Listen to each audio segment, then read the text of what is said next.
What's happening, beautiful people? Welcome back to another live stream right here on Cassius Morris Official. Great to have you guys back. We're back in the saddle with a new camera angle. I'm just trying a new camera angle every day until we find like the GOAT angle. I feel like the best angle is coming soon. This one, maybe not my prime so far. I got to get used to this one. I feel like my shirt looks wrinkled. My muscles look small, but then again, this is probably just an accurate angle. I mean, the thing is, the camera can't really make you look any type of way. It can only be a reflection. Nonetheless, the new streaming setup is a work in progress, so shout out to all of the new viewers watching. Shout out to the people subscribing and sending super chats, and all the people joining now. We got Youth Among Us, Lois in the building. What's up, everybody? Hope you guys are doing good, man. Like I said, I've been doing great. Been keeping myself very, very busy. We're back on the minimal sleep diet. We're back on the OG grind diet, and I'm always on this like back and forth. It's like a tug of war with myself between the self-care and the grind. And here's what I've determined for the rest of 2026. I feel like when you're grinding super hard, you're not sleeping, you're maybe not even eating on a proper diet because you're so locked in on your goal. That is something that's not very good for your health for the long term. But 2026, we're looking at it differently. I think I'm willing for this year to sacrifice a little bit of my current health. To be honest, just keeping it real.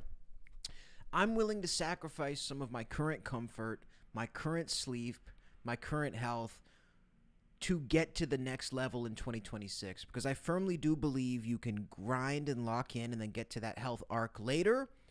Or you can stay at the level you're at, never really level up, and then you're always going to be in like a permanent health lull. For me, it's like I can sleep and take care of myself now, or I can grind my ass off, get my money up, go and get a bag, and then invest in my health once I've made it. So that's the goal I'm going to make. I think we slept like 1 hour the other night and then woke up for a podcast, but fuck it. You understand me? We ball. That's how we do it over here on the Cassius Morris Show. So yeah, dropping some new stuff. We got this interview coming out with Space Fraley. This was funny, dude, this Ace Fraley impersonator. So much cool stuff coming down the pipe, and tonight we have a lot of stories as well. So we're going to open up with Blueface and Aiden Ross. I don't know if you guys saw the fight that happened, but Aiden Ross had a big fight, multiple cards for his brand risk deal on Kick. He had a bunch of different people who came and fought, including some celebrities. And one of the biggest names that fought in this versus was Blueface. Now, we're going to take a look at this video of Blueface raising a few eyebrows when it comes to Aiden Ross, claiming that he won't be fighting for Aiden's brand risk events again, and accusing Aiden of actually tampering with the bets in this fight. Now, of course, Aiden Ross is a big gambler. That's a main staple of his brand, as he's always gambling and betting. And Aiden Ross was betting evidently on his own fights here in this scenario. So Blueface alluding to the fact that Aiden may have had bigger motivation than just throwing a fair fight, given the fact that he's betting. So let's go ahead and play the clip of Blueface now, and make sure to smash that like and sub, guys, to get this stream going. Let's get that algorithmin. We're not doing a political story tonight, so I expect the chat to be maybe a little slower than normal, but guys, I am not going to just come on here and do politics every day. So fuck it. This is the night, and this is the show, so let's enjoy it together. Can we get you back in here, bro? Can we see you back in brand risk? Hey, you know damn well you ain't gonna lose your own money on your own fight card. I definitely wouldn't score that in a unanimous decision. I give it 4-2. But hey, shout out to brand risk. Shout out to brand risk. And Blue, if you do get back on brand risk, do you want a rematch, or who do you want to fight? I probably won't get back on brand risk because you tampering with the bets. Never that. Never that. I don't know what he's talking about. Chibu! Chibu! Oh, no. You're the champ. Fuck what they talking about. You're the champion of this brand risk shit. Bro, look how fast he walked away. Let's look at that again. So what do you guys think right off the bat? Are we saying that Blueface got robbed, or is he just making an excuse for losing here? I probably won't get back on brand risk because you tampering with the bets. Never that. Never that. I don't know. I don't know. Does it look like it's never that? It kind of looks like you got caught. Never that. Never that. I don't know what he's talking about. The look he gave to the camera, that was like The Office. When you look into the camera, you're like, who, me? I could never do that. I probably won't get back on brand risk because you tampering with the bets. Never that. Never that. I don't know what he's talking about. Chibu! Chibu! You're the champ. Fuck what they talking about. You're the champion of this brand risk shit. What's next for you at brand risk? Lose some weight, nigga. Yeah, I was going to say, are these supposed to be the athletes that we're fighting? This looks like the divorced dad tournament from hell. Lose some weight, nigga. Cause this 6-rounder tells me I need to do more. Come on. Wait, cruiserweight on the way. Cruiserweight on the way. Cruiserweight on the way. Chibu, real quick, last question for you. They said this fight wasn't gonna happen unless you did 6 rounds. They didn't think your cardio could do it. Come on, man. I'm here, gang. I'm here, bro.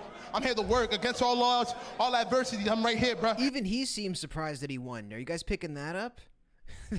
This dude can't even seem to believe that he won this fight. So what do you guys think, man? Blueface kind of being suspicious of Aiden Ross, and you even look at like the face that he's giving Aiden leading up to the questions. I gotta hand it to Blueface because he didn't throw the brand under the bus right away. He was trying to show a little bit of decorum here. He was trying to maybe get in and out of this little post-fight interview without talking shit about the guy's brand who hosted him. So I can respect that from Blueface and the fact that he wasn't trying to throw his boy under the bus.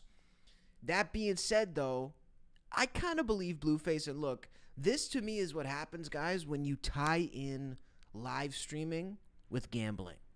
Shit like this starts to happen.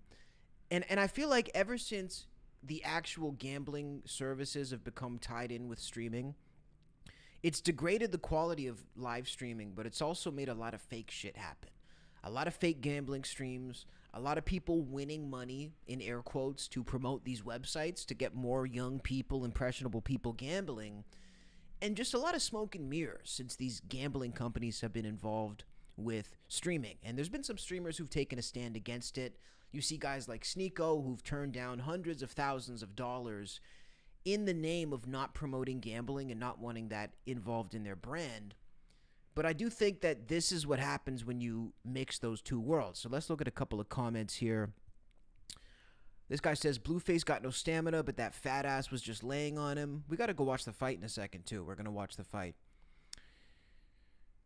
This guy says, Aiden moved away quick as hell. He knows Blue was right. Yeah, it was the reaction for me that kind of made Aiden look bad. With the bets. Never that. Like, if that was me, if somebody was accusing me of tampering with bets on my own event, and they said it to my face like that, that to me would have been a perfect moment to try to ambush that person. Now, I'm not a gotcha journalist. I'm not an ambush guy. I think it's kind of corny to do that unprovoked. But this was not a situation that was unprovoked because Blueface directly challenged him to his face at his own event. If this wasn't true and somebody was accusing me in my house, basically at my own event, I would say, okay, really? I'm tampering with the bets. How about you lay out some evidence of that? Why don't you look into the camera right now and share on the microphone how I am tampering with the bets? That's what I would do if I was innocent. Now, this is just me. Again, I'm not in Aiden Ross's head. I'm not on the production team. I don't know exactly what went into the behind the scenes of this particular event. But if somebody's basically accusing me of lying and cheating, I'm going to have something to say about that, at least a little bit of pushback. And I'm not going to let them just say that and sweep it under the rug. So that's what makes me suspicious of Aiden in this scenario. I'm seeing in the chat that's goofy. I agree. Fact says, I get why Blueface was skeptical. Aiden bet 10 grand on Chibu, which was dumb to do publicly. But in reality, Aiden has no control over the judges. There's a commission that oversees these events. Exactly. So this is the actual full context here. Shout out to Facts in the chat. I wasn't aware of the dollar amount that Aiden actually did put down. Should have known it if I'm streaming on this. I'll admit I should have known the actual dollar amount. But yeah, I think that it certainly does raise suspicions about Aiden, and it almost, and again, I'm not the feds. I'm not the feds, and I'm definitely not the guy who's trying to pocket watch or get people in trouble. I'm not trying to do that. But when you're looking at a scenario like this, it does kind of raise red flags, and I feel alarm bells are going off because it's almost like a money laundering type of thing, potentially. Again, I'm not accusing him of that, but it makes it seem almost like a money laundering, money washing, money repurposing scheme when you're throwing an event and you just happen to bet on the guy who wins. Moreover, why is it actually allowed for people to bet on their own events? Now, I understand that there is a commission. There is a commission, quote unquote. But do we not think that it's somebody with a little bit of Gitas, a little bit of cash, 5 grand, 10 grand, 15? We don't think these people can circumvent the commissions? Because let me tell you something. Money can do a lot of things. People like to think about the authorities in our world, whether it's law enforcement, whether it's commissions, whether it's government, international law, all of these systems that people seem to trust. The reality is that it doesn't really matter what the system is. 9 times out of 10, money can change any scenario. And it doesn't matter who we trust, if they're in government, if they're a ref, if they're a judge. A lot of the time, the outcome of your situation can be changed with a little bit of cash. It's true. So look, this could be one of those scenarios, or it could be a scenario of Blueface not knowing how to fight. So let's go look at some of the fight. I mean, we might not watch the whole thing. It wasn't that long. But I want to watch some of the fight just to get a sense of if Blueface really got his ass handed to him or not. It seems, by the way, like the more popular fight of the night was the Paul Miller fight. Did you guys notice that? Like, I was interviewing people on Monkey.com last night, and people were asking me about the Paul Miller Gypsy Crusader fight, not the Blueface fight. So that was almost like the main card, or I believe it was the main card. I didn't know how to react to that one, though. I'm like, am I really going to sit here and commentate on a Nazi boxing match, dude? That didn't really feel like the move. So we went for Blueface. I would like to have maybe a YouTube channel left after this, after it's all said and done. So let's watch a little bit of this, guys. This is Blueface versus Chibu. I don't know who the fuck these people are, barely. I feel like Unk right now. I literally feel like Unk. Who's Chibu? Let's watch a little bit. Oh, they had the sound muted or what? Hang on a second. Whack.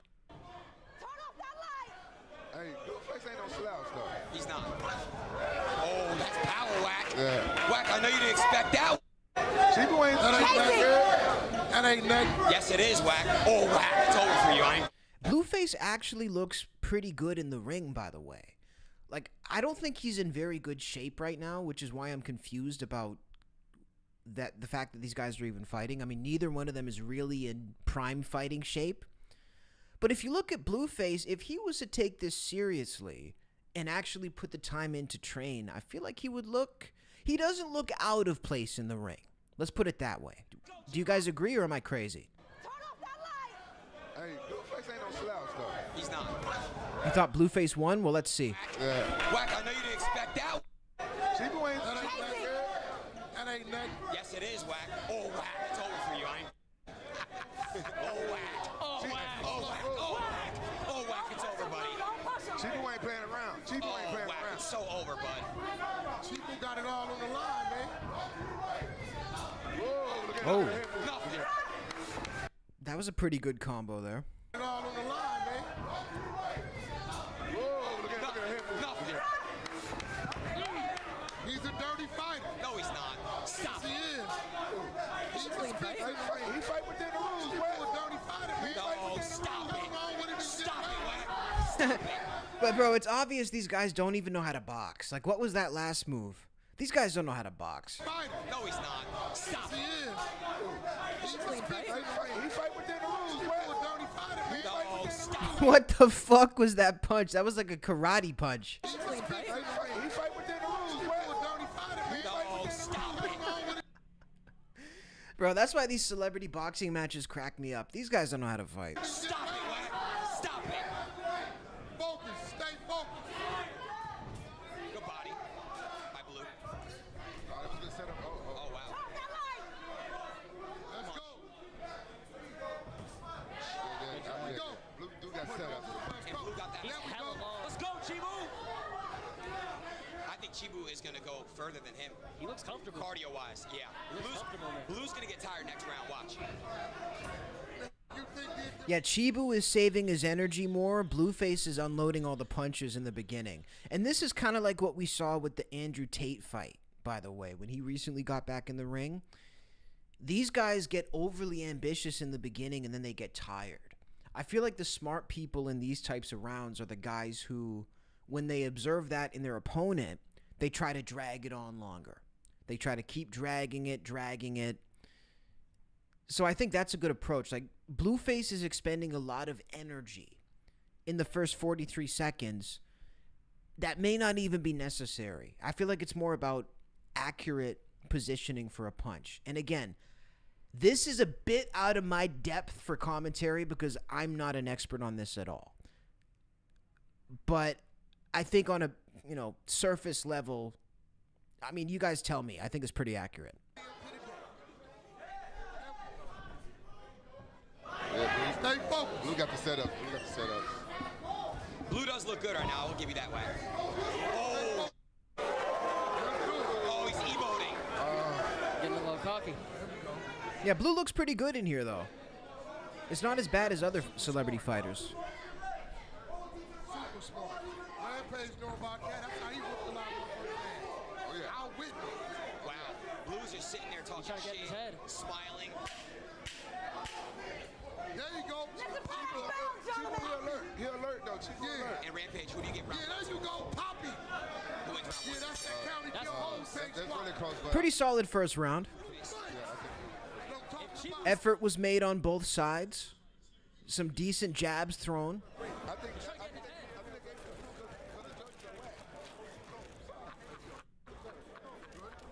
The judges are Wack. I'm sorry. We're biased. We're biased. We all want to say that. You're saying those body shots show he knows what he's doing, but dude, the jabs to the body look crazy, though. It doesn't look like a good technique. We're biased. We're biased. We all want to say that. Freedom of speech. I'm not going to be. Hey, I've been robbed before. I know how it feels. W cameraman. Train really hard. Yeah, you know how it feels. Bro understood the assignment. Hey, we got everybody in the building. Yes, there's a lot of people in the building. I love this crowd. Everybody looking at each other, getting along. It is great. Getting up, he giving up. Okay. Jones got food. Mr. Jones is cracking tonight too as well. We going up first. Yeah, we going up first. Then Taboo afterward. Now, Mr. Jones first. Mr. Jones got food? Oh, I ain't ate today. me neither. I flew in from Antigua. Set him up. Set him up, nephew. Yeah. Here we go, See Chibu. that weak point. Let's go, Chibu. Cardio wins. Come on, Chibu. If he dropped that right in. Bro, Chibu's actually pretty limber for the size of him. Like, when you look at the actual physical composition of this dude, he moves faster than you would expect him to move. So maybe that is why he won. I mean, I'm seeing in the chat, it wasn't rigged. Blue came in overconfident and got whooped, end of story. Barzo, I kind of tend to agree with that. That's what I was just saying a minute ago. Blueface was expending so much energy in moments where it seemed like he didn't really need to. So I feel like that's where he started getting tired. Blueface lost, got knocked out of the ring. Yeah, we saw. We're going to look at that in a second. He got knocked out of the ring like a Looney Tunes. Oh, shit. Bro got tossed. He's strong. Oh, that was it there. Look at him laughing on the ground. At least he has a sense of humor about it. Here we go, See Chibu. that weak point. Let's go, Chibu. Look at Cardio this. wins. Come on, Chibu. If he dropped that right in trouble. Oh, shit. Chibu don't have a punch combination. He's strong. That is great. Come on, Chibu. If he dropped that right in trouble. Oh, shit. Chibu don't have a punch combination. He's strong. That's what happened to Ed. That's crazy. Oh shit. Oh, he's tight. Look at a push. You know Blueface was pissed after that. He tried to laugh it off. I'll give that to him. I think Blueface tried to be a good sport. But there's losing a fight and then there's getting actually beat the fuck up, like getting whooped in public. This, I think, crossed that line. This isn't just losing a fight. This is a cartoonish Yosemite Sam ass beating Oh, he's tight. on television. Fat motherfucker. They called it a push. Chibu! Let's go, Chibu, come on. Dirty fighter. He's a dirty fighter? He's a dirty fighter. No, he's not. He is, for real. He reminds me of Marvin Hagler. How do they say Chibu's a dirty fighter? He's throwing punches. Nothing he's doing. Chad, do you guys think he's a dirty fighter? I don't think he's a dirty fighter. He looks He pissed. doing what he gotta do to win, though. I see. They're trying to get in each other's head. Now they're both mad. Yeah, I know. And this is a different game. This better be good. Is Blueface up? Yeah, he's grabbing him though. So maybe he is a bit of a dirty fighter. You can't be hugging on the dude. This better be good. Yeah. Is Blueface up? Southpaw? Yeah, he is, right? He's out. Let's go. Oh! That's power. This is Chibu's first time Let's fighting go. heavyweight, too, so. Make him respect your grip and that. Yeah, he had dirty moments in the fight. Chibu loading up. Chibu's waiting for that moment. So do you guys think it was rigged though? Because like, I don't know how you can say it's rigged. Blueface still claims that, but I mean, to be fair, when Chibu was fighting dirty, the ref jumped in. So I feel like if it was truly rigged or if Aiden was tampering with the bets, you probably wouldn't see actual enforcement of Chibu when he was doing something. What do you guys think? I mean, I feel like it's awfully convenient to say it was rigged when you lost. Is kind of how I'm feeling about Blueface. That was a good counter. That was a great counter. He let him off though. Yeah, he did.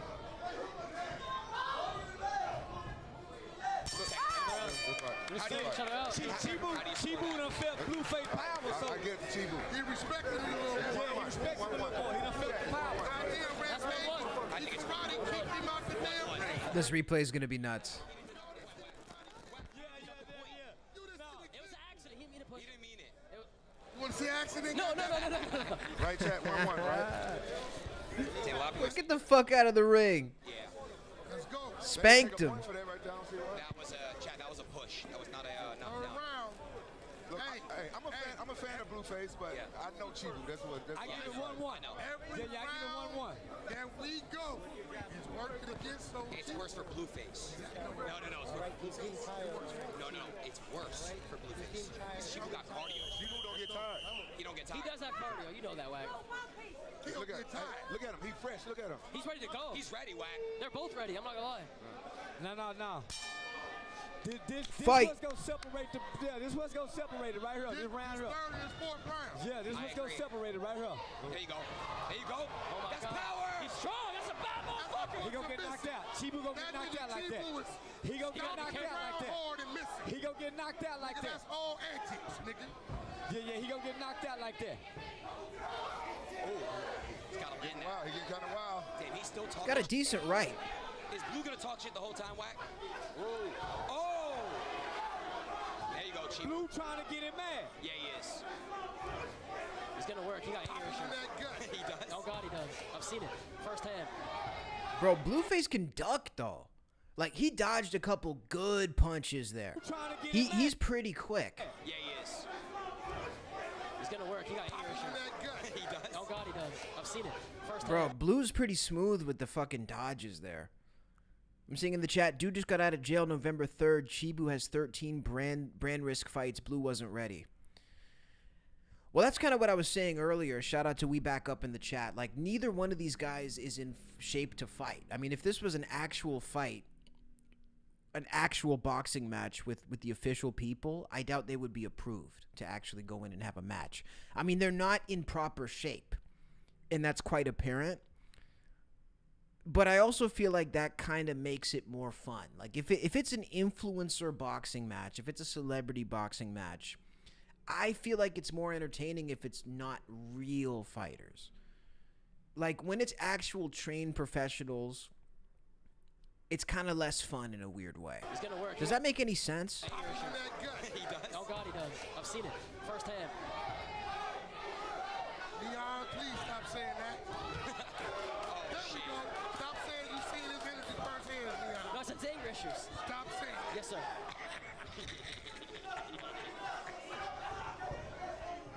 He tired out, nephew. I think Blue's tired. Blue mouth open. He tired. Yeah, Blue's tired. They both He ain't breathing through his nose. Come on, Blue. he landed. Yeah, what are you grabbing him for, though? I hate when people do that. Bear hugging to just buy some time. Look, dirty. He not, See, Rampage, Blue you know you preserved put his that energy. weight on him. Yeah, he put that weight on. Chibu's smart. He put that weight on his back. Chibu burning too much energy, though. Yeah, he is. He ain't gonna gas out. Oh, there you go. He ain't. There you go. He got something He's inside throwing him, but he's There you missing. go. No, he's landing, just barely Missing a landing. lot. Barely, bro. Chibu got something inside him. Even if he I gets know. out, he ain't gonna stop. Yeah, I done see ya. Body blowing I shit got out. him winning this fight. Who? Chibu. I got Nah, Chibu. they both blew this round. This round was terrible. Ducking, hugging, heavy breathing. Chibu winning. It's awful. Hey, when I sparred him, I gave him some punches. They call a timeout. Why? Why? Let's go. 20 seconds left in the third round, guys. 20 seconds left. Body There round you go. going. Oh, Blue goes out. That hurt. there we that go. bitch up. Yeah, there we go. Oh. Knock him out. But it ain't over for Chibu. That makes Chibu even more mad. He was angry. Yeah, they're getting angry now. You can tell. That's the problem. You gotta count Bah. this, Chibu. Bro, that was a smooth duck. You gotta count this, Chibu. He's throwing hard punches. See, Blueface has fought before. That's the thing about Blue. I don't know this Chibu guy, so I can't speak to his background, but you can tell Blueface has been in a bunch of shitty street fights before. Like, I'm not saying he's a professional fighter, but you can tell it's not the first time Blueface has ever been swung at before. And I feel like that's an important thing if you're going to engage in a fight like this. Because if you're not doing a real professional fight, I feel like at very least you need street fighting experience to be able to stand, you know, in the ring, stand tall in a situation like this. So Blueface, I think lots of street brawls, lots of experience being punched at, probably some extra experience in jail. So his strong suit is the ducking and the dodging.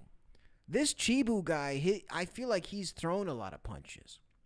So I feel like he's probably been in street fights, but he seems to be, and again, I'm not the body language expert. I don't know his history.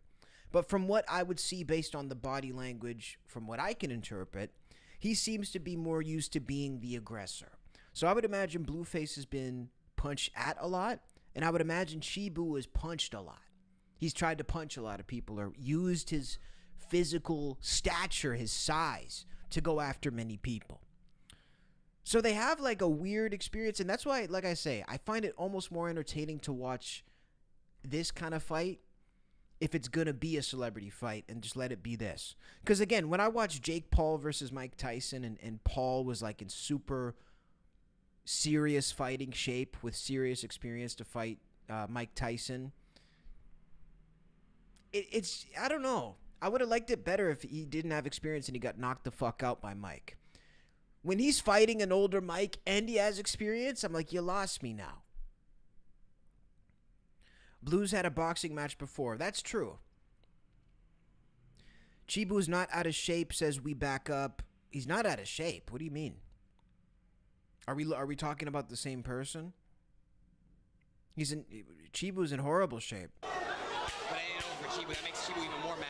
Yeah. Like, that's the problem. You gotta count off this, Chibu. Bro, he's throwing hard punches. Missing him. How do you score this fight? How do you score this fight? It might be 3-0. I give it 3-3. Hey, listen.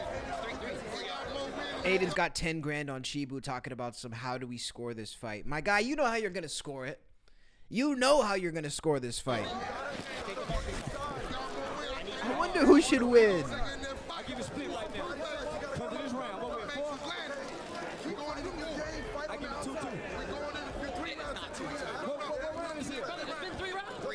Oh, by the way, it's like a 12-year-old is doing the camera on the ring girls. Look, I know it's a hot chick. But the thing with the ring girls is it's kind of cooler to, like, just show her and maybe take a glance.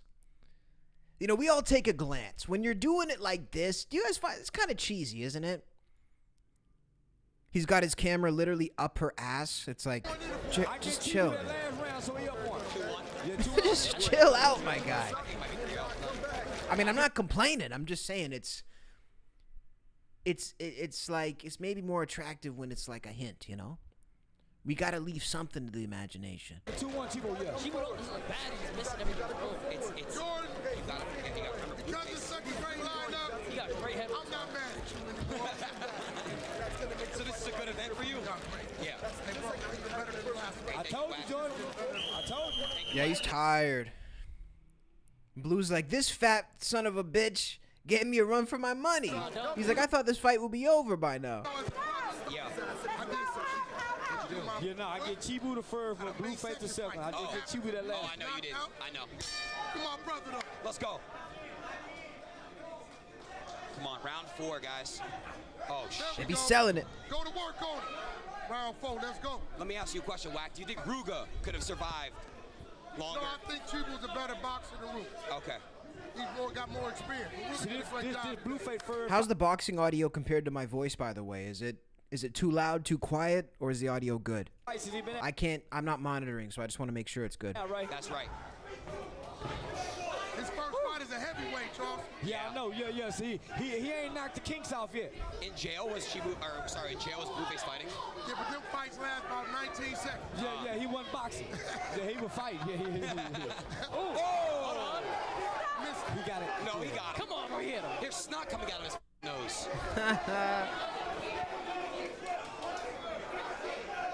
Yeah, Blueface low-key got whooped. I'm not going to lie. It was a slow and tempered whooping. But in the end, I feel like the result was the same. Like, it was slow. It was spaced out. But the accumulation of the whooping that he got is like the same as getting knocked out in one round. I feel like he was just as exhausted by the end of this ordeal as he would have been if he just got completely rocked, which he kind of did. I mean, he got back up. But I'm talking TKO would have been the equivalent. Because this dude was tired. It's good? Okay, cool. Good head. Thank you, brother. Seen that? We got a minute left in round 4. Minute left. 1 minute. 1 minute.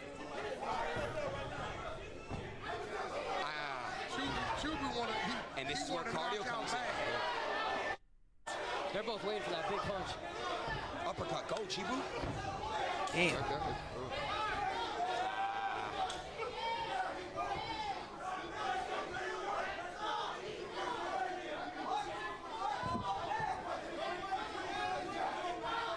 Yeah, Blue is tired. Blue is tired as fuck.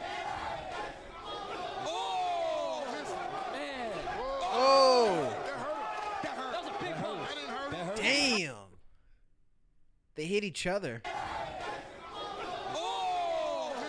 Man, Woo! That that hurt. was a big punch. That didn't hurt. That hurt. Yes, it did, Ooh, Wack. that hurt. Yeah. It hurt.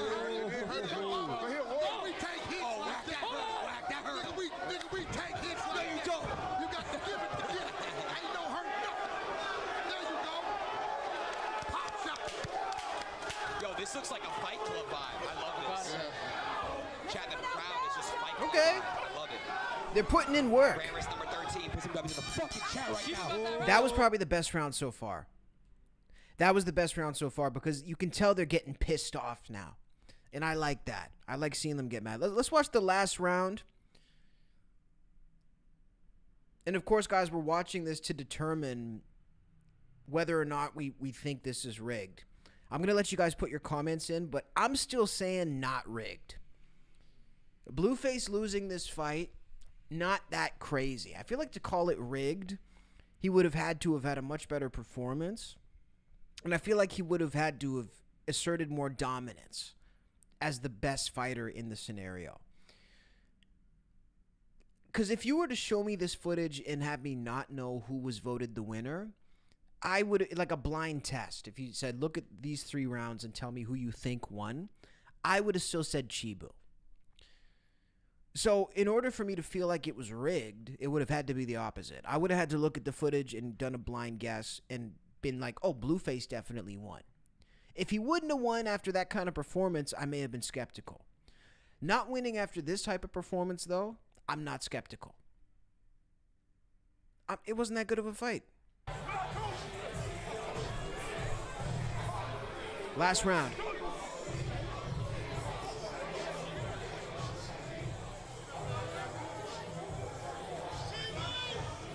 Oh, this is just the decision.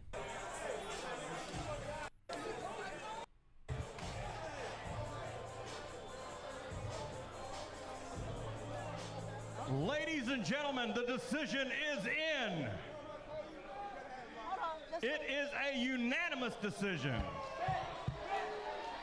All three judges seeing the bout the same way, 58-56. By unanimous decision,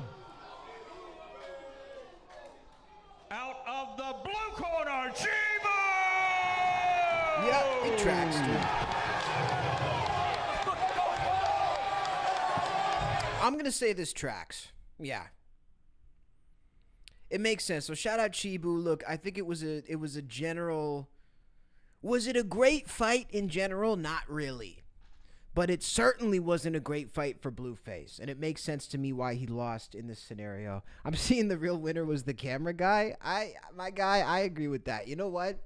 If anybody should be getting a post-fight bonus, it should be the camera guy. I would completely agree with that. The camera guy was the MVP of the night. So let's see. I think Aiden posted a video responding to Blueface. Let's see if we can find that clip. I'm pretty sure he responded. He responds to Blueface for the last time. Oh, it's an hour video? What the fuck? I'm not watching an hour video.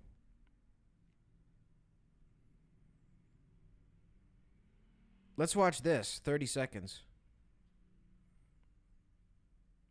I'm here doing like 5-hour streams every day. I'm like, an hour video? Who would watch that? Dan, and I give Blue, I know you're upset you lost. I understand. And I give you your props for getting in the ring. And it was very tough to get you an opponent. But again, for you to shit on and say it's rigged because Aiden had money up and whatnot, bro, I bet $10,000 with Academic. I have no control. I have no control over what happened. And Blue, to be honest with you, bro, there was a moment where you got chopped in the corner and you almost the ref almost went like this and TKO'd it because you weren't defending yourself. Blue, I know you're upset you lost. I understand. And I give you your props for getting in the ring. And it was very tough to get you an opponent. But again, for you to shit on and say it's rigged because Aiden had money up and whatnot, bro, I bet $10,000 with Academic. I have no control. Let's see what the comments are saying. Comments are still not buying it, though. And this is his own comments. They say promoters shouldn't be able to bet. Should have told him that to his face. That's true. He didn't say shit. That's what I was saying in the beginning of my stream. Somebody looks at me in the face at my own event and tells me I'm lying and cheating. I'm going to have a fucking problem with that. I'm going to be like, hey, buddy, why don't you go ahead and explain that to us? You think I'm just going to let somebody tell me I'm a liar and a cheat at my own boxing thing? People are saying it should be illegal for a promoter to be gambling at a fight they put together, or it might be illegal. Somebody says, if you know boxing, Blueface won. I can't blame you, Aiden, my boy. It's genius. Blueface didn't win that. Whoever's saying that is on crack.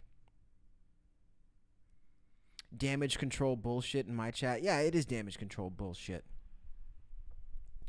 I agree. So look, guys, at the end of the day, Blueface lost. You can't be mad just because you lost, chat. And to me, I think that's one of the biggest, most important lessons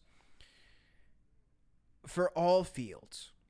It's a lot easier to take a loss if you admit that you took a loss. And I feel like we see people, where we really see people getting in trouble in this business is people who don't know how to handle a loss. And that's one of the main things that I've learned throughout my career. Not having necessarily popped off yet in a proper way.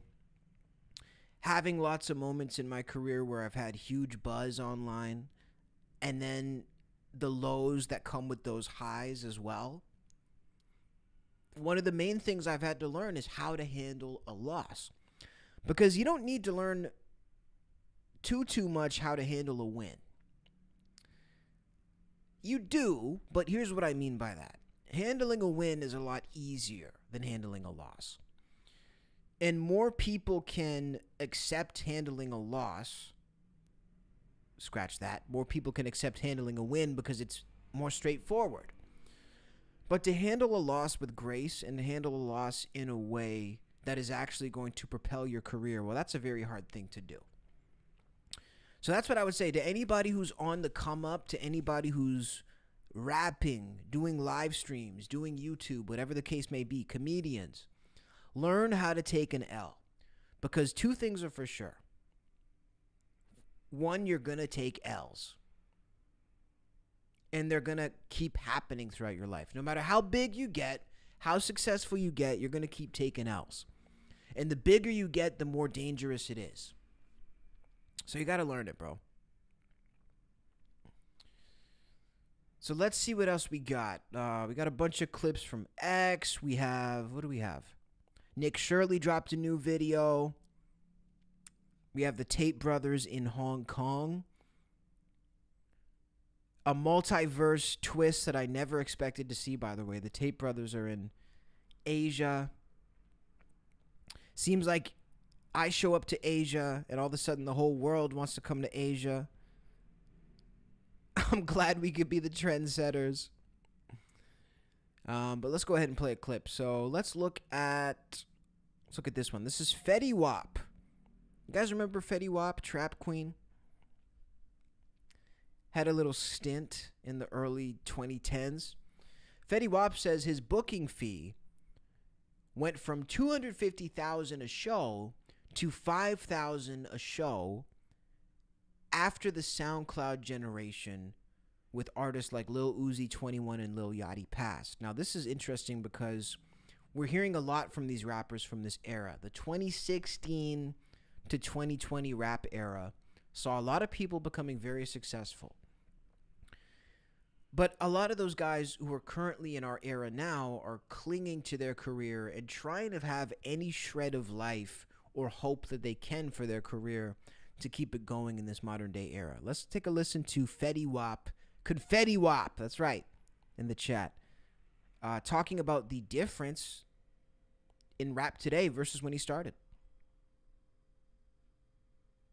In 2015, 2016, by 2017, it was over. Like 2017, that's when the Lil Yachty's and Lil Uzi Verts and all them, that was their time. 21 Savage, Kodak Black, that's all their time. You know what I'm saying? Like people don't understand that part, so they just look at when it's time to get booked is, yo, tell Fetty we got 5,000 for him. What the fuck, like? Yeah, I just did 250. You know what I'm saying? And like it was like, I'll go make 250,000 right now. Mm-hmm. You know what I'm saying? Like, oh, well, I could do this shit right now. Mm-hmm. My sister called me one day. Hey, bro, they just came to the house. You got to pay some taxes and all this other shit. Ah, damn. How much was the tax bill? For all the houses at the time? He was like, damn. For all the houses? Yeah, man. Heavy. Yeah, it was a lot. That shit was heavy. It was a lot. So I'm just like, I'm fucked up right now. Like, I don't got it for that. Like, you know what I'm saying? That's the day he went from Fetty Wap to Fetty No. Yeah. Man, shout out to Fetty Wap for speaking candidly about this, by the way, because so many artists are in his same position, but they simply don't talk about it. And it's fascinating. You know, I think about the 2016 era of SoundCloud, the Lil Uzis, Trippie Reds, Triple X. These dudes were the head of a brand new era. And this era was like the young rapper era. You know, it always felt like hip-hop in the classic days was like more of an older man's game. You know, you had people like A Tribe Called Quest, Gangstar, Scarface, and these guys were, you know, in their late 20s when they started, but the themes and what they talked about, even the young rappers back when it first started, the themes were always very serious. there was always this thing with hip-hop where people wanted it to be serious. They wanted you to talk about hardship and struggle and negative things. And there was never really any room in the genre of hip-hop for fun. It really was the no-fun genre. And in a lot of senses, it still is, because people, whenever something new bubbles up in hip-hop, they want to gatekeep it or prevent it from happening. But what happened in 2016, which was cool, was hip-hop got taken over by a bunch of cool young dudes who just wanted to have fun. And this is something that we'd never seen before in hip-hop. And they made a lot of money, and they got very famous, and they got a lot of clout. But the only problem with this era of music, the 2016 SoundCloud era, was these guys came in with music that was all about fun, but that attitude that they had for the music was also reflected in their actual lives. These guys only cared about living in the moment, being rich now, and having fun now. And that's exactly why we saw what happened to most of these dudes play out in the way it did. All of these dudes ended up owing taxes. All of these dudes got addicted to drugs. Many of them did not make it out with their lives and are now passed away. But all these dudes, I think, were really just living in the moment, and we've never had an era of music where people were so much living in the moment. And I do think that's why 2016, for my generation, is such a revered time. You know, people talk about 2016 in today's era like they talk about the Summer of Love, or like one of these classic old eras that people really yearn for. 2016 was the era that everybody in my age range wishes they could go back to and they glorify. And I think it was among a lot of reasons that happened. You know, many reasons behind that. But one of them, I think, was there was just this palpable feeling of we're just doing what we want to do now. But the thing is, there's not a real path to longevity when it comes to that. And that's really the issue that we face, though, with a lot of different eras of music. I mean, sometimes a great era of music doesn't have longevity. You look at the punk era. It didn't really have longevity. But that was kind of why it was so great. You look at the grunge era in the 90s. No longevity. But it was the grunge years. And those were the years where something different was happening and it was palpable. What happens now, since we've learned from this, though, is that we set up music for longevity. People are now doing things in order to trigger the algorithm, in order to be here 5 years from now, in order for it to work with a system on paper. So it's a trade-off. I think what we're seeing now is more security for the artists, more of a safe bet when things are happening. But the natural consequence of that is we don't get the same spontaneous, fun energy in the creative output. We don't get that I don't give a fuck type of vibe from music anymore, because people have learned their lesson and they actually do give a fuck now. And when you are doing I don't give a fuck as your brand, you have to mean it. You can't pretend not to give a fuck, because people can see right through that. So look, these guys, I think, were the last era of not being overly calculated, not doing things with a preset agenda, but just genuinely having fun and living in the moment. And it's a shame that some of them had to suffer for that. But that, to me, is ultimately what this era represents to me.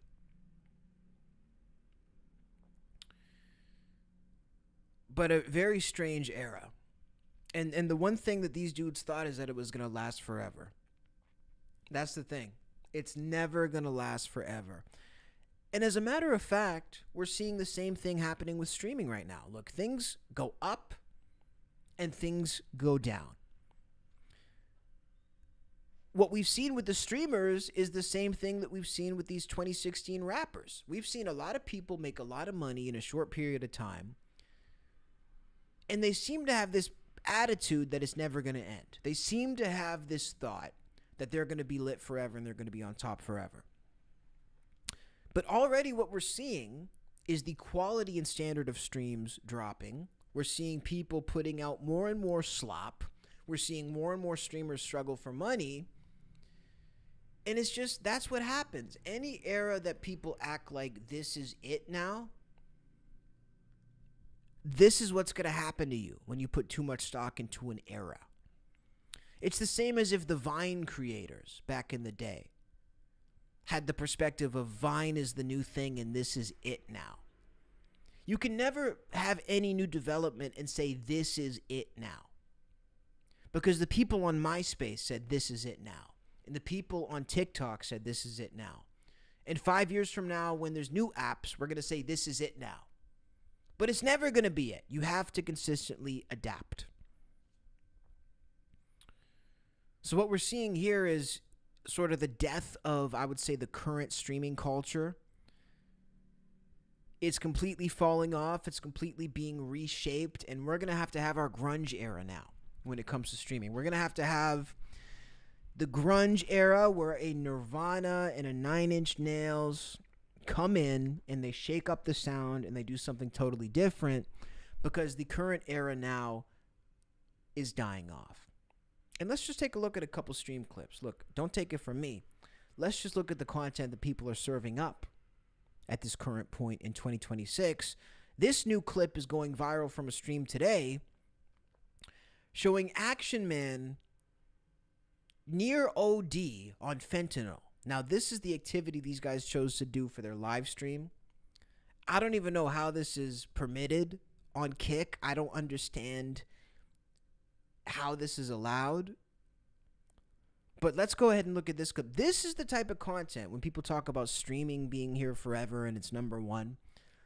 This is the type of content that we're being served now on streams. Two dudes doing the Fetty lean.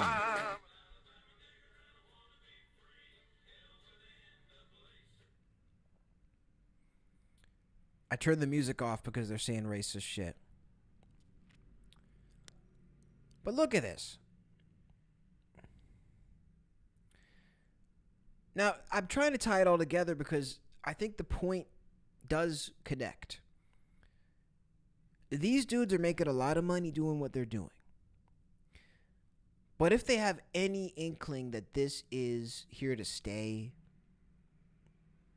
if they feel like this is going to be the end-all, be-all for this medium, or that this type of content will be sustainable for even another year, they're going to be in the same position as these rappers who fell off, because this type of content is falling off. And it's kind of concerning, too, that this is supposed to be shows for children. You know, my thoughts always go back to that. You know, I'm going to be 30 years old in a couple of years. And I look at these images and I'm like, what the fuck? You know, I can't wrap my mind around it. But then I remember that these streamers are making all of their money off of 12-year-olds who are watching them. Like, the people sending donations to these live streams are like getting their parents' credit card and sending money in. I don't get it. I don't get the calculated push of drugs and sex and negativity and gambling to the youth. I don't understand what's behind it. Let's go to another clip. This is Dana White. Dana White shares his honest thoughts on Joe Rogan's politics. I feel like they'd have similar politics, no? I mean, they're friends with Donald Trump. They both voted Trump. I mean, I feel like Joe Rogan and Dana White's politics, that's pretty much interchangeable, no? That's funny. All right, yeah, so I didn't Rogan get says the whole come on my podcast podcast thing either. I didn't get it, and Rogan was. What did he say? That's funny. All right, yeah, so I didn't Rogan get says the whole come on my podcast podcast thing either. I didn't get it, and Rogan was definitely very insightful, you know, in starting his podcast, and then it just absolutely blew up, and he became, you know, the biggest thing in the world. So why do you think he's so good at the podcast business? He's really good at, first of all, he talks about a lot of interesting things. Yep. He's very smart, obviously, and he's great at speaking to people. He's a good listener, asks great questions, and is always talking about interesting stuff with interesting people. And he tried so hard not to get into politics. He tried so hard not to get into politics. Everyone that tries to do that I know always fails, but that's probably why I know them at that point. They're All right, dabbling here's another Rogan question. Can somebody get Ted Cruz off this panel, please? He's so bad. I mean, he's not even a good politician. I'm here trying to listen to Dana White. I'm interested in what he has to say. The last person I want to hear from is Ted Cruz in any scenario. Know them at that point. All right, here's another Rogan question. So Rogan had been a Bernie Sanders supporter. Yeah. Then he became a Trump supporter. He's now criticizing Trump on some fronts. What's your sense of sort of where his politics falls? Well, he was very liberal. I mean, he was very liberal. Imagine asking another man about, like, what you're asking a grown man about what another man thinks politically. Is this where we're at right now, Ted? Politics falls. Well, he was very liberal. I mean, he was very liberal. And then when the world started to lose its mind, I mean, if you're not a little right, you're not right. Yeah. Yeah. I mean, I think interesting point in the beginning. It's funny how a lot of people try to ask now what makes Joe Rogan so successful at podcasting. And they almost try to decipher what makes him successful and then try to apply that to their own brand. What I always tell people when they, ask about Rogan and what makes him who he is, I always tell people you can do a case study about Rogan's success, but never try to apply it to you, because there will truly never be another Joe Rogan, because there's never going to be a scenario that will allow for there to be another Joe Rogan. What happened with Rogan and why he is so successful in this space is a couple of different reasons. Number one, he's just really good at it. I mean, just like Dana White said, he's a great speaker. He's very curious about the world. He likes to absorb knowledge and learn new things. And he has great conversational skills. So that's just the first thing right off the bat. He would have been successful in broadcasting no matter what. So he's very good at what he does naturally. But the main reason he was so successful is these other two reasons. Number one, he was an early adopter. When Joe Rogan started podcasting, there were very few people who actually even knew what a podcast was. And I was one of the people who was already doing podcasting at this time. I've actually been doing it longer than Rogan. That's what Rogan told me when I met him in our phone interview when we spoke. He said, "You've been doing it longer than me." But I remember at this time, when Rogan started podcasting, there was very few people who were doing it. The other reason Rogan really became successful in it, being one of the early adopters, is he was already famous. So this is the pre-podcast era. Nobody's really doing podcasts. Joe Rogan is already famous. He starts a podcast as a famous guy, which already puts him at an advantage. Then when he goes to book guests, he realizes, oh, most of my friends are also famous. So now we have a guy who's an early adopter in the space with very little competition. He is rich and famous, so he has the money to pour into it and the assets to make it lit. And then he has a bunch of celebrity famous friends too. So not only does he have his buddies on, he can call Anthony Bourdain and get him down there. He can call a big actor or a big musician or the guy from Tool or call these guys and get them down there. In a time and a space when nobody was doing this. So that is why Joe Rogan is so successful. And it doesn't take anything away from him. I'm actually giving him credit. He was an early adopter who was rich and famous and had the ability and the assets to make his thing skyrocket. All this to say, when people try to compare their operation to Rogan or say, what are some tips for success that I can take from Rogan's show to apply to mine? This is why I always tell them to just drop that thought. Because you will never be in the scenario that Rogan was in to make him successful. There's too many unique factors that were working in Rogan's favor for there to be another Rogan. I would say the only element that really is used today and utilized today is the people who start a podcast when they're already famous. And that's most of the people who are successful now, who are streamers or podcasters. They're people who are just already famous who then start streaming. And then obviously you're going to do numbers as a streamer or a podcaster. You're already famous. That's one of the oldest tricks in the book, and it works. Look, it is much easier and more efficient to make yourself known before you set out to do this. But yeah, that's what I tell people. Look, Rogan he's a one of one, man. You're never going to replicate what he does. What else do we have? We have a couple more clips. Algorithm is fucking tanking me tonight. God damn, where the fuck is everybody? See, this is what's hard for me. This is the hard part for me, guys. I'm not gonna lie. When I'm doing a stream with 20,000 people, and then the next night there's like nobody chatting, that fucking makes me nuts. Because I think as humans we crave consistency. I crave consistency. So I would love if I could just do like, even if I just do 5,000 a video and I don't do huge numbers, I would much rather do 5,000 on every video and just have that be consistent rather than do 5,000 on one video, 50 views on the next video, 1 million views on the video after that. This is the shit that drives me crazy. And by the way, this is the shit that people can't handle. This is why people quit. This is why people are too scared to start. People can't handle this. But I can handle it. It pisses me off. But I just know one thing. If I keep showing up every single day, we're going to get where we need to go. This is like a live workout. We're doing reps, chat. We're doing reps.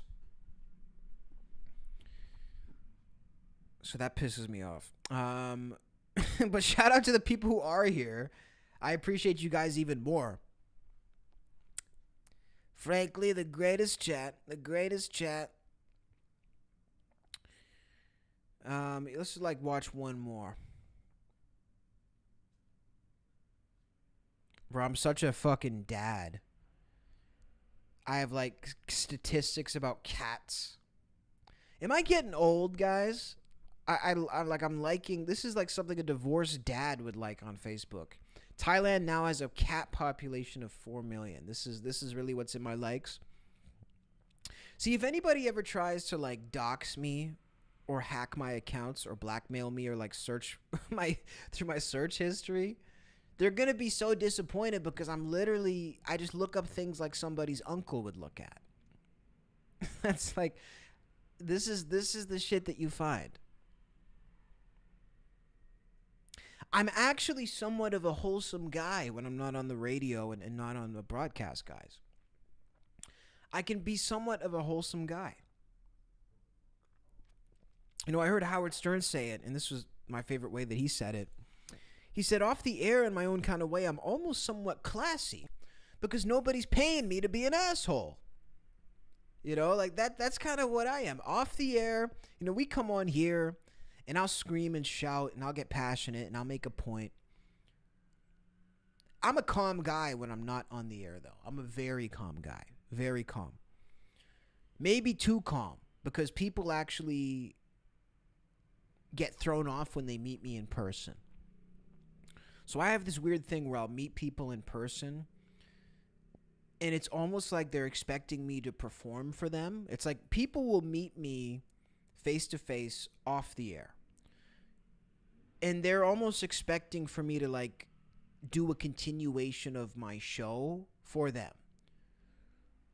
So like I've had scenarios where I walk into a room and I'm just chilling and people will be like, man, you're doing a lot of talking for a podcaster. You're awfully quiet.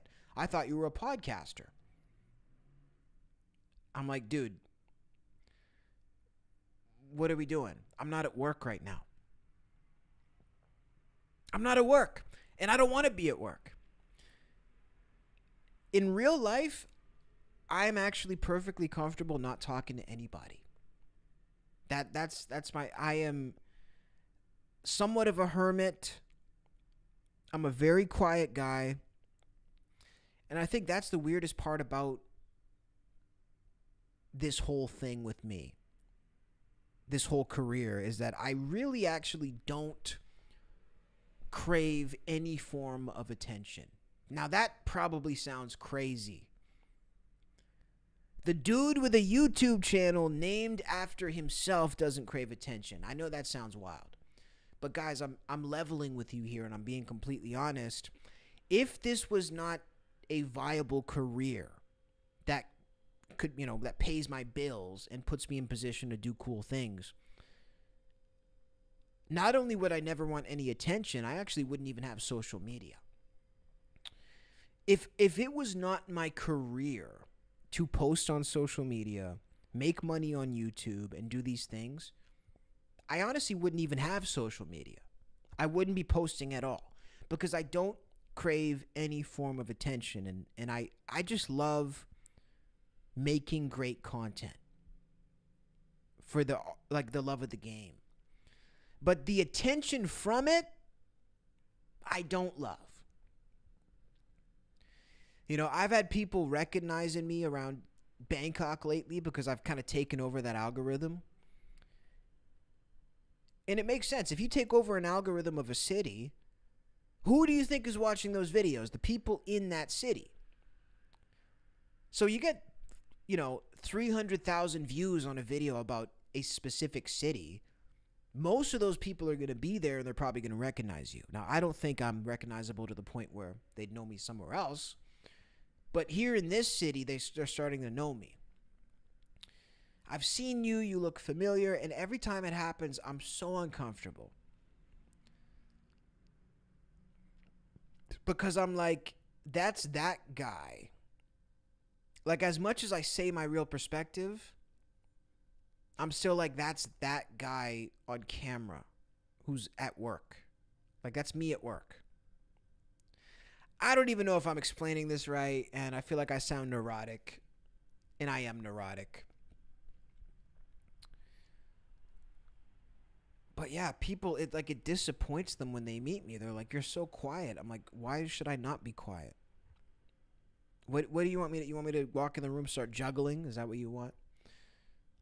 Start juggling and, break out a microphone, bother people.